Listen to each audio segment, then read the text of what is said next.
aquest mes de desembre que comencem hi ha dues festes importants. Sabeu, un poc més de la tradició de la festa. Dues festes culturals, una musulmana clarament, l'altra cristiana. Nadal s'acosta i també s'acosta encara més perquè és dilluns que ve, si no m'equivoco, per tota la comunitat musulmana, la festa més important. Bon any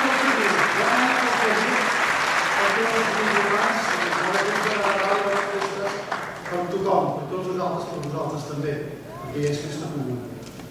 I ja, sabeu, de tot el que hem dit avui, ens queden moltes coses, segur, a la memòria.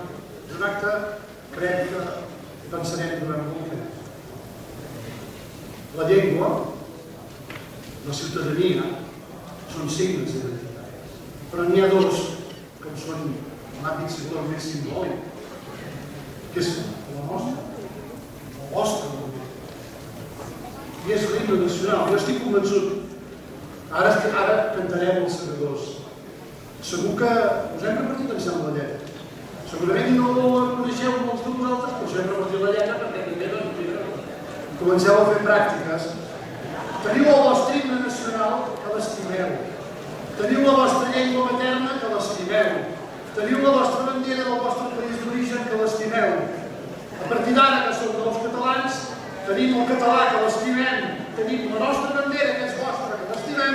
I tenim el nostre himne nacional, que ara cantarem i l'estimem.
Hong Kong.